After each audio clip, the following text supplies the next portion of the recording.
2026년 대한민국, 지금 이 땅의 결혼 시장은 단순한 불황이 아닙니다. 이른바 사랑의 블랙홀에 빠져 인류 역사상 유례없는 멸종을 향해 치닫고 있습니다. 그런데 기이한 현상이 하나 포착됩니다. 한국 여자를 향한 문은 철저히 닫혔는데 일본 여자를 향한 문은 광적으로 열리고 있다는 겁니다. 한녀는 오답이고 스시녀는 구원이다. 이 노골적이고 자극적인 문장이 이제는 소수 커뮤니티의 장난을 넘어 대한민국 남성들의 뇌구조를 지배하는 생존 신앙이 되어버렸습니다. 도대체 무엇이 그들을 이토록 미치게 만들었을까요? 이건 단순히 개인의 취향이나 우연이 아닙니다. 지난 20년간 한국 남성들이 자국 땅에서 겪어온 처절한 가스라이팅과 학대에 가까운 무시, 그리고 그 끝에서 발견한 최후의 생존 전략이자 정체성 회복을 위한 몸부림입니다. 이 이야기는 혐오의 시대를 살아가는 한국 남성들의 피눈물 나는 기록입니다. 전쟁의 발단은 2006년 된장녀라는 이름으로 시작된 한국 여성들의 허영심이었습니다. 당시 스타벅스 커피 한 잔에 자존감을 팔던 그들의 모습은 남성들에게 지우지 못할 트라우마를 남겼습니다. 내 월급은 쥐꼬리인데 내 여자는 명품을 원한다. 이 불균형은 시간이 흐를수록 더 기괴하게 뒤틀렸습니다. 2015년 메갈리아의 등장과 2016년 강남역 사건을 거치며 한국 남성은 잠재적 가해자라는 꼬표가 붙은 채 사회적으로 거세당했습니다. 군대 가서 청춘 바치고 집 해오느라 등골 휘고 평생 돈 버는 기계로 살 준비를 마쳤는데 돌아온 건 재기회라는 비하와 독박 육아, 독박 살림이라는 피해 의식 가득한 화살뿐이었습니다. 그들의 남성으로서의 정체성은 이미 짓밟히고 훼손된 상태였습니다. 여기서 한국 남성들은 첫 번째 탈출을 시도합니다. 바로 동남아 국제결혼이었습니다. 하지만 이건 더 큰 지옥의 시작이었습니다.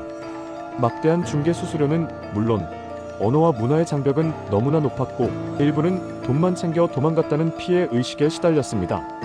사회는 그들을 매매혼이나 하는 하층민으로 낙인 찍었고 돈 주고 데려온 여자에게도 버림받은 한심한 존재라는 조롱은 그들의 훼손된 자존감을 완전히 가루로 만들었습니다. 자국 여자에겐 벌레 취급당하고 돈 주고 데려온 외국 여자에겐 사기당하는 현실. 이 처참한 연쇄 실패는 한국 남성들의 영혼을 완전히 파괴했습니다. 나는 누구에게도 사랑받을 수 없는 쓰레기인가? 라는 자학이 지배할 때 그들 앞에 구원처럼 나타난 것이 바로 일본 여성, 이른바 스시녀 환상이었습니다. 일본 여성은 한국 남성들에게 단순한 배우자가 아닙니다. 그건 잃어버린 자존감에 대한 심리적 보상이자 과거의 굴욕에 대한 복수입니다. 나를 무시하던 한국 여자들아 봐라. 일본 여자는 나를 다정하다고 해준다. 나를 돈줄이 아니라 남자로 봐준다. 는 카타르시스입니다. 실제로 유튜브를 도배하는 한일 커플 영상들을 보십시오. 남편이 퇴근하면 현관까지 달려나와 웃으며 인사하고 적은 생활비에도 남편의 길을 살려주는 일본 아내의 모습. 이건 한국 남성들에게 단순한 영상이 아니라 현실의 지옥 같은 고통을 잠시 잊게 만드는 금기된 처방전과 같습니다.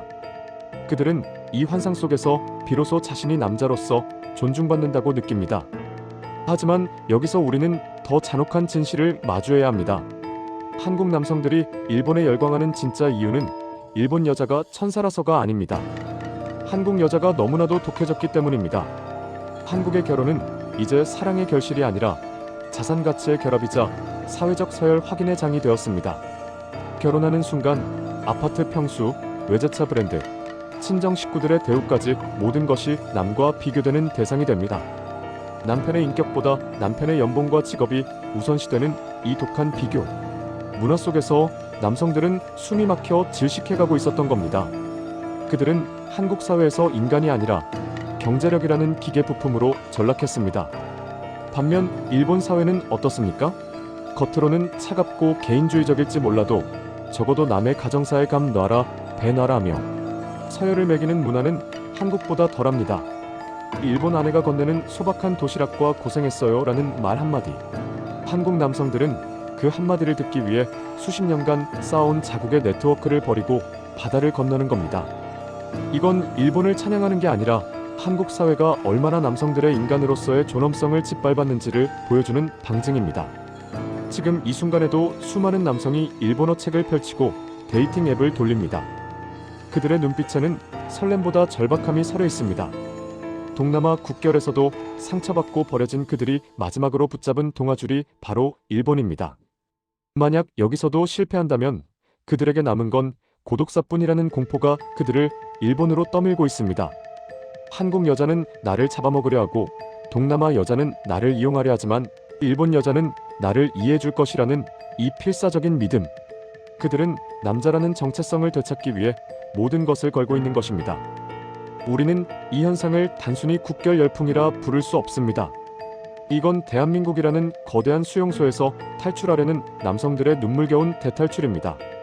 서로를 혐오하고 사냥하는 법만 가르친 이 사회가 낳은 기괴한 유토피아.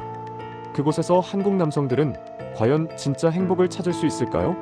아니면 또 다른 환상에 속아 더 깊은 나락으로 떨어지는 걸까요? 2026년 대한민국 남성들이 일본이라는 환상 속에 스스로를 유폐시키는 이 현실은 우리 사회가 이미 회복 불가능한 수준으로 썩어 문드러졌음을 선포하는 최후의 경고음이나 다름없습니다. 자, 이제 묻겠습니다. 당신이 한국 남자라면 당신을 잠재적 범죄자나 돈벌이 기계로 보는 나라에서 평생 설거지하며 사시겠습니까? 아니면 비록 환상일지라도 당신을 남성으로 존중해주는 일본으로 떠나시겠습니까? 이 전쟁의 결말은 이미 정해져 있을지도 모릅니다.